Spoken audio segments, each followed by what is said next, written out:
नमस्कार, स्वागत है आपका एबीपी गंगा पर। आप देख रहे हैं प्रदेश एट 360। आपके साथ मैं हूं लवी गुंबर। आइए खबरों के सफर का आगाज करेंगे। शुरुआत सबसे पहले विधानसभा चुनाव के ऐलान को लेकर क्या कहा किसानों ने। जी हां, 5 राज्यों में विधानसभा चुनाव के ऐलान के बाद राजनीतिक गतिविधियां तेज हो गई हैं। सभी पार्टियों की कोशिश है कि ज्यादा से ज्यादा सीटें जीतकर राज्य में बहुमत की सरकार बनाई जाए। इस बीच संयुक्त किसान मोर्चा ने बयान जारी कर कहा कि हमारे मोर्चे की ओर से चुनावी राज्यों में टीम भेजी जाएगी। किसान मोर्चे का कहना है कि टीम के सदस्य किसी भी पार्टी को अपना समर्थन नहीं देंगे, लेकिन लोगों के बीच जाकर यह समझाएंगे कि कैसे उम्मीदवारों को वोट करें जो बीजेपी को हरा सकता है।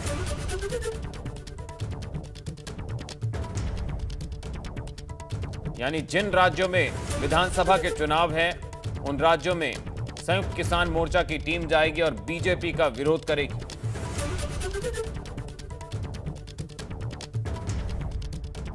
किसान ने भी तय किया है कि इनको वोट की चोट दी जाएगी, यही समझते हैं ये लोग। और वोट की चोट देने के लिए संयुक्त किसान मोर्चा की तरफ से 5 राज्यों के मतदाताओं को, किसानों को हम अपील कर रहे हैं। हम अपील ये नहीं कर रहे कि इसके लिए वोट दें, वो उनका मर्जी है।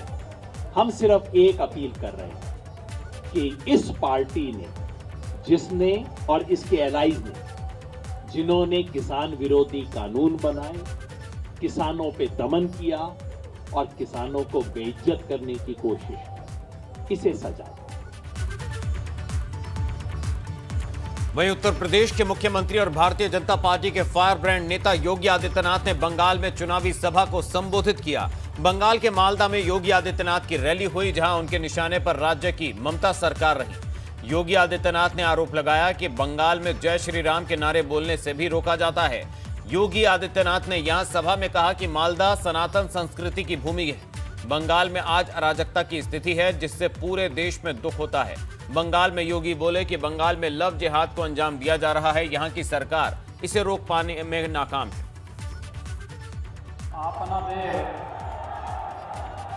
सकल के आंतरिक अभिनंदन ओ भालो बासा जानाई ए बांग्लार पवित्र भूमि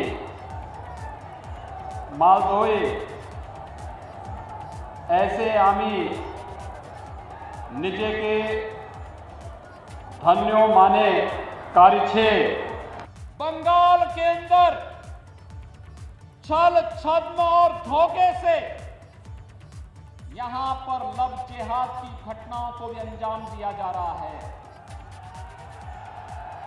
हम लोगों ने यूपी के अंदर कानून बना दिया, लेकिन बंगाल के अंदर क्योंकि तुष्टीकरण की राजनीति है, न वह गौ तस्करी को यहां की सरकार रोक पा रही है और न ही लव जिहाद की उन घातक गतिविधियों को, जिसका दुष्परिणाम आने वाले समय में बड़ा खतरनाक होने जा रहा है, वह यहां की सरकार इसको रोकने में पूरी तरह विफल है। आज बंगाल के अंदर एक बार फिर से जय श्री राम के नारे को प्रतिबंधित करने का कार्य किया जा रहा है। अब मान करके चलिए 2 मई के बाद भारतीय जनता पार्टी की सरकार जब बंगाल के अंदर बनेगी, तो टीएमसी और कम्युनिस्टों के नाम पर गुंडागर्दी और अराजकता फैलाने वाले गुंडे अपनी जान की भीख मांगते हुए गलियों, अपने गले में तख्ती लेकर के घूमते हुए फिरेंगे। उसको अपनी जान की भीख मांगने के लिए इसी प्रकार से मजबूर होना पड़ेगा। वहीं कानपुर में पुलिस ने अपराधियों पर शिकंजा कसने के लिए अभियान तेज कर दिया है। पुलिस ने माफियाओं की एक सूची बनाई है, जिसमें 19 भू माफिया, 3 खनन माफिया, 33 शराब माफिया, 12 ड्रग्स और 7 आपराधिक माफिया के नाम शामिल किए गए हैं। इस बीच इसकी विश्वसनीयता को लेकर सवाल भी खड़े हो गए हैं। दरअसल भू माफिया सूची में जो 2 नाम शामिल किए गए हैं, उनकी मौत हो चुकी है और ये नाम पिंटू सेंगर और देवी साहेब पाठक का है। पुलिस की सूची में शराब माफिया के तौर पर 4 गैंग पंजीकृत हैं। इसमें पूर्व मंत्री के नाती विनय सिंह को एक गैंग का लीडर बताया गया है और इस सूची में दस्यु सीमा परिहार का भतीजा छोटे परिहार भी शामिल है। पहली बार खनन माफिया, ड्रग्स और अपराध के माफिया भी चिन्हित किए गए हैं।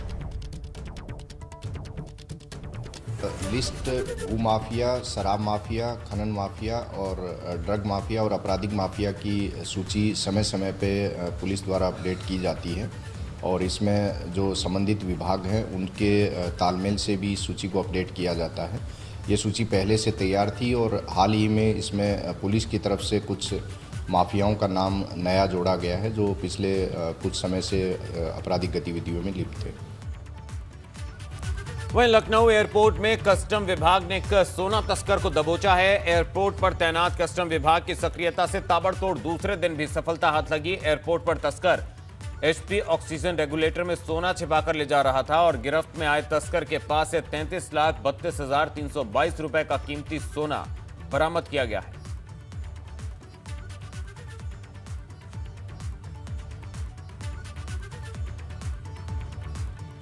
एयरपोर्ट से पकड़ा गया सोना तस्कर, उसके पास से लाखों की कीमत का सोना बरामद हुआ। ऑक्सीजन सिलेंडर में छिपाकर ला रहा था सोना।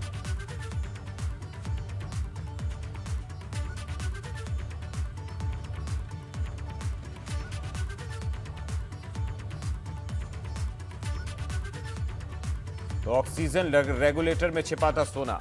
वहीं मेरठ में ब्रह्मपुरी पुलिस मुठभेड़ के बाद एक बदमाश को पकड़ने में कामयाब रही, जिसके पास से तमंचा बरामद किया गया। फैसल नाम का यह बदमाश 25,000 का इनामी है और उस पर गैंगस्टर एक्ट समेत कई मुकदमे दर्ज हैं। पुलिस ने बदमाश को पैर में गोली मारकर गिरफ्तार किया, जबकि दूसरा साथी मौके से फरार हो गया। दरअसल पुलिस ने बैरियर लगाकर घेराबंदी कर रखी थी, तभी बदमाश पुलिस का बैरियर तोड़कर भागने लगे और पुलिस पर फायरिंग शुरू कर दी। बाद में पुलिस ने भी जवाबी फायरिंग की, जिसमें बदमाश घायल हो गया।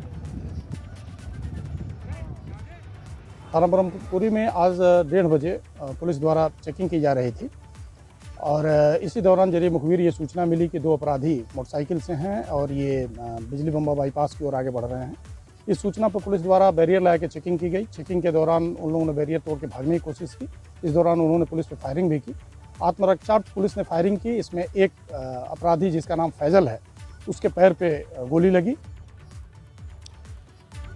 उधर हरदोई में अवैध शराब माफिया किस किस तरीके से शराब बनाते और छिपाते हैं, उसे देखकर पुलिस भी सख्ते में आ गई, हैरत में पड़ गई। ये मामला पाली थाना इलाके का है, जहां शौचालय में कच्ची शराब छिपाकर रखी गई थी।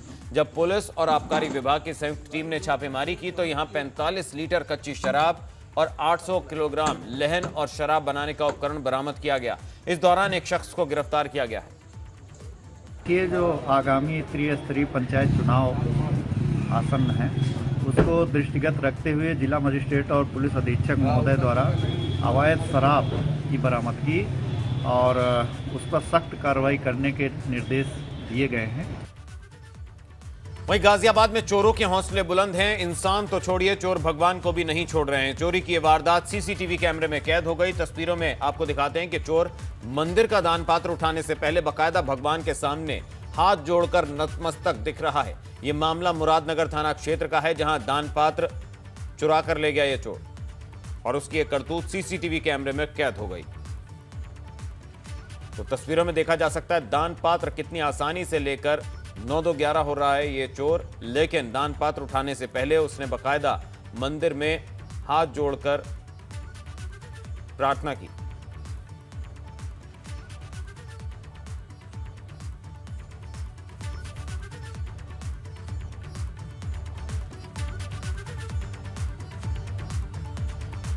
वहीं मुजफ्फरनगर में गर्मी के बीच तापमान के बढ़ते ही आग लगने की घटनाओं की शुरुआत हो गई है। आग बुझाने के संसाधनों की कमी और मजबूत कारगर प्रणाली न होने की वजह से आग की घटनाओं से भारी नुकसान होना जारी है।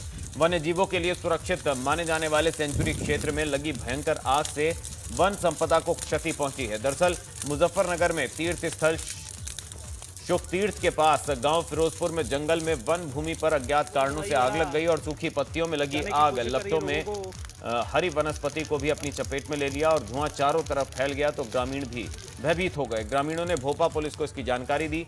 पुलिस की सूचना पर दमकल विभाग की 2 गाड़ियां गांव में पहुंची और रास्ता तंग होने की वजह से दमकल गाड़ियां जंगल में लगी आग तक पहुंच नहीं सकी। दमकल कर्मचारियों ने झाड़ियों के सहारे आग को बुझाने का प्रयास किया। तब तक सैकड़ों बीघा जंगल में खड़ी वनस्पति जलकर स्वाहा हो गई। आग बुझाने वाली दमकल की टीम ने कड़ी मशक्कत के बाद आग पर काबू पा लिया। वहीं लखीमपुर खीरी में एक पुलिस वाले की रिश्वतखोरी कैमरे में कैद हो गई। मामला थाना फूल बेहड़ का है, जहां तैनात दारोगा चरित्र प्रमाण पत्र के नाम पर 500 रुपए की अवैध वसूली कर रहा था। दारोगा का नाम अवनीश कुमार और सिपाही का नाम अशोक वर्मा है, जो इस करतूत में शामिल है। तो पीड़ित का कहना है कि जब उसने पैसे थाने में नहीं दिए तो पुलिस वाले हमारी दुकान पर आकर पैसे ले गए। फिलहाल एसपी ने दोनों पुलिसकर्मियों को निलंबित कर मुकदमा दर्ज कर लिया। थाना फूल बेहड़ पर एक शिकायत प्राप्त हुई कि थाने पर तैनात उप निरीक्षक अवनीश कुमार और हेड कांस्टेबल अशोक कुमार द्वारा चरित्र प्रमाण पत्र सत्यापन हेतु रिश्वत ली गई। सूचना सत्य पाए जाने पर थाना फूल बेहड़ पर दोनों पुलिसकर्मियों के विरुद्ध सुसंगत धाराओं में अभियोग पंजीकृत करके दोनों पुलिसकर्मियों को गिरफ्तार कर लिया गया है और उनको निलंबित करते हुए उनके विरुद्ध अग्रिम विधिक कार्रवाई की जा रही है। वहीं अमरोहा में एक शख्स मिट्टी के नीचे दब गया, जिससे उसकी मौत हो गई। हादसा कुएं की ईंट निकालते वक्त हुआ और हादसे की जानकारी मिलते ही पुलिस भी मौके पर पहुंची और जहां जेसीबी से मिट्टी हटाकर युवक को बाहर निकाला गया, लेकिन जब उसे अस्पताल ले जाया गया तो डॉक्टरों ने युवक को मृत घोषित कर दिया। हादसा धनोरा थाना क्षेत्र के गांव कंजर बसेड़ा में हुआ। वहीं प्रदेश में अब प्रशासनिक अधिकारी फील्ड वर्क पर ज्यादा ध्यान दे रहे हैं, खासकर शिक्षा और स्वास्थ्य में उनका फोकस ज्यादा है। कुछ ऐसा ही नजर आया पीलीभीत में, जहां जिले के डीएम पुलकित खरे और एसपी जयप्रकाश ने प्राथमिक विद्यालय जंगरोली का औचक निरीक्षण किया। इस दौरान दोनों अधिकारी कुछ देर के लिए टीचर की भूमिका में नजर आए। डीएम साहब ने जमीन पर बैठकर बच्चों को किताबों की कहानी पढ़ाई तो एसपी साहब चौक से ब्लैक बोर्ड पर बच्चों को 108, 112, 1090 डायल नंबर के बारे में जानकारी देते नजर आए।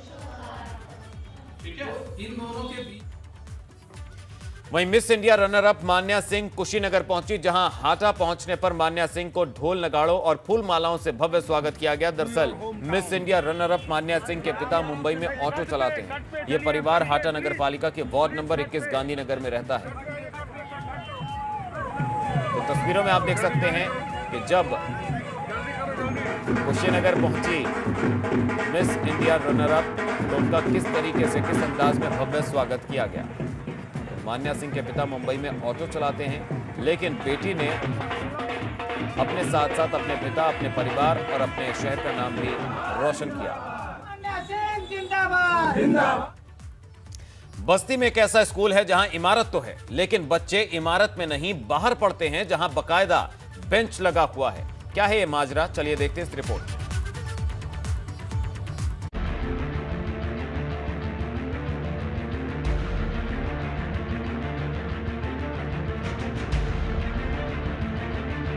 क्या ऐसे ही पढ़ेगा और बढ़ेगा इंडिया? सरकार बदल गई, प्रदेश भी बदलाव की राह पर तेजी से चल पड़ा है, लेकिन बहुत जगहों पर भ्रष्टाचार की बुनियाद इतनी गहरी और मजबूत है कि वहां खड़ी इमारतें अब भी ऐसे ही जर्जर और कमजोर दिखती हैं। ये बस्ती में शिक्षा का एक ऐसा मंदिर है जहां इमारत तो है, लेकिन छात्र छात्राएं खुले आसमान में पढ़ाई करने के लिए मजबूर हैं। और ये सब शौक से नहीं बल्कि भय से बाहर पढ़ते हैं, क्योंकि यहाँ भ्रष्टाचार के दीमक ने सब खोखला कर रखा है। 4 साल में ही बिल्डिंग जर्जर हो गई, दीवारों में दरार आ गए, शौचालय टूट गए, छत टपकने लगे। बिल्डिंग कब जमींदोज हो जाए पता नहीं। दरअसल 2012 में सपा सरकार के समय बहादुरपुर ब्लॉक के बल्लीपट्टी गांव में 63 लाख रुपए की लागत से इस इमारत का निर्माण किया गया था। ये राजकीय हाई स्कूल है। 2016 में निर्माण पूरा भी हो गया, लेकिन कमीशन खोरी का ऐसा चक्कर जहां बिल्डिंग के हैंडओवर की प्रक्रिया भी पूरी नहीं हो पाई और सब कूड़ा कबाड़ा हो गया। समस्या ये कि सर बिल्डिंग हैंडओवर नहीं हुई है। इस वजह से पहले जो क्लासें चलती थी वो अपर प्राइमरी में चलती थी, तो बच्चों की संख्या बढ़ी, दिक्कत होने लगी। क्योंकि बिल्डिंग हैंडओवर नहीं है, इसलिए यहाँ ला के पढ़ा रहे हैं। यहाँ काफ़ी दिक्कत। बहरहाल अब नए आए DIOS साहब कह रहे हैं कि वो खुद इसका निरीक्षण करेंगे और दोषियों पर कार्रवाई भी करेंगे। अभी तो जनपद में मुझे आए लगभग 1.5 महीने हो गए हैं और आप लोगों द्वारा ये चीज़ें बताई गई हैं। हम उसकी जो है समिति बना के, टेक्निकल समिति बना के जांच करवाएंगे और जो भी दोषी होगा उसके विरुद्ध कानूनी रूप से कार्रवाई करेंगे। बहरहाल योगी सरकार ने भले ही शिक्षा क्षेत्र के कायाकल्प का संकल्प लिया हो, लेकिन जमीनी हकीकत इस जर्जर इमारत की तरह ही है। जिसे अब किसी भी हालत में दुरुस्त करने की जरूरत है। एबीपी गंगा के लिए बस्ती से सतीश की रिपोर्ट। अब खबर फतेहपुर से, जहां पुलिस का एक ऐसा चेहरा सामने आया जिसकी जितनी तारीफ की जाए वो कम है। तो आज यहां हर कोई कल्पना के काम का कायल है।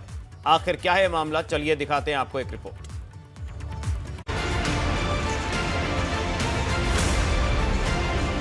वैसे तो पुलिस का नाम जहन में आते ही उसकी आक्रामक और मारधाड़ वाली छवि उभर कर सामने आती है, लेकिन ये खाकी की इमेज का अर्थ सत्य है। अब इन्हीं को ले लीजिए। ये महिला सिपाही कल्पना है, फतेहपुर में तैनात है। अस्पताल में भर्ती इन बच्चों के लिए कल्पना किसी फरिश्ते से कम नहीं। आखिर इन्होंने इंसानियत की वो मिसाल दी है जिसकी उम्मीद लोग हर पुलिस वाले से करते तो हैं, लेकिन वो दिखता नहीं। दरअसल कल्पना पुलिस लाइन जा रही थी, तभी शादीपुर रेलवे क्रॉसिंग के पास 4 नाबालिग बच्चों में से एक बच्चा इंजन के नीचे दबा जख्मी पड़ा हुआ था। कल्पना ने लोगों की मदद से इन बच्चों को बाहर निकाला और फिर बच्चों को इलाज के लिए खुद जिला अस्पताल लेकर आई। शादीपुर नाके के पास मैं निकली ड्यूटी के लिए, तो ये बच्चा बगल में जनरेटर बड़ा वाला था, उसके नीचे दबा हुआ था जी। तो मैंने इसको निकाला, फिर ई रिक्शे पे रखा, फिर मैं इमरजेंसी हॉस्पिटल लेके आई। फिर मैंने 1090 को कॉल किया, 1098 को कॉल किया मैंने। फिर वहाँ से टीम आई है, तो फिर उन लोगों के जिला अस्पताल में भर्ती कराने के बाद कल्पना ने 1098 चाइल्ड हेल्पलाइन पर कॉल किया, जिसके बाद उसकी काउंसलर माया देवी अब बच्चों का इलाज करवा रही हैं। 1098 के माध्यम से सूचना प्राप्त हुई कि एक बच्चा के चोट लग गई है। ये जो कल्पना जी हैं, पुलिस विभाग के हैं, उन्होंने हमें मतलब वहाँ उन्होंने कॉलर है, उन्होंने बताया कि ऐसी ऐसी बात है। तो फिर हमारी टीम को जैसे 1098 के माध्यम से सूचना प्राप्त हुई, वैसे हमारी टीम तुरंत जिला अस्पताल आके बच्चे का ट्रीटमेंट करवा रही है। बहरहाल जब खाकी वर्दी और उसकी कार्यप्रणाली को लेकर बार बार सवाल उठते हों, तो ऐसे में कल्पना की करुणा पुलिस की कठोरता के साथ साथ उसकी करुणा की भी कहानी कहते हैं। Bureau report, ABP Ganga. वहीं मुख्यमंत्री त्रिवेंद्र सिंह रावत से मुख्यमंत्री आवास पर फेमस गायक जुबिन नौटियाल ने शिष्टाचार भेंट किया और गायक जुबिन नौटियाल ने मुख्यमंत्री आपदा राहत कोष के लिए 13,91,000 का चेक सीएम त्रिवेंद्र सिंह रावत को सौंपा।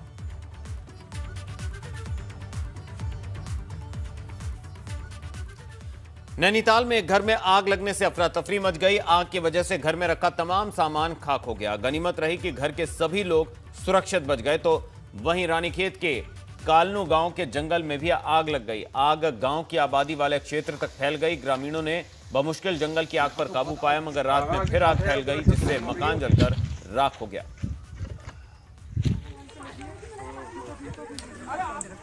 तो 2 तस्वीरें आग की आप देख सकते हैं। रानीखेत में जंगल की आग रिहायशी इलाके तक फैली और मकान को अपनी चपेट में ले लिया। वहीं नैनीताल में भी एक घर को आग ने अपने आगोश में ले लिया, जिसमें घर में रखा सारा सामान जलकर खाक हो गया, लेकिन गनीमत रही कि परिवार सकुशल है। वहीं गैरसैंण विधानसभा में बजट सत्र का आज दूसरा दिन भी हंगामे के नाम रहा।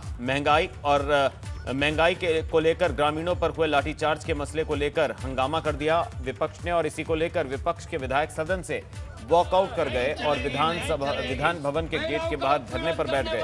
कांग्रेस का कहना है कि ग्रामीणों के साथ पुलिस ने बर्बरता की, इसलिए इस पर सरकार को माफी मांगनी चाहिए। हालांकि सरकार का कहना है कि विपक्ष के नेताओं की मंशा सदन चलाने की है ही नहीं।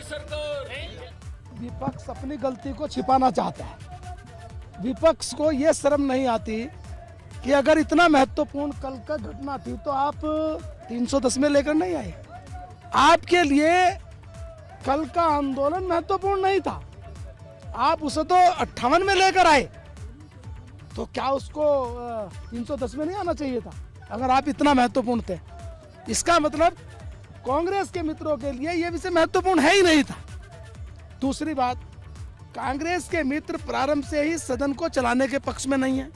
महामहिम का अभिभाषण होता है, कांग्रेस के मित्र तत्काल बिना पढ़े बिना बटे प्रतियां और हाउस छोड़कर बाहर आ जाते हैं। एक पुलिस वाला महिला को हाथ से पीट रहा है, महिला पुलिस तो वहाँ थी ही नहीं, और पानी छोड़ा गया, महिलाएं अपना मुंह पोंछ रही थी, साड़ी निचोड़ रही थी, तो इसका मतलब इतना ज़्यादा पानी फेंका गया था कि घोर ठंड में, उस समय 5 बज रहा था, घोर ठंड में महिलाओं का उत्पीड़न किया गया।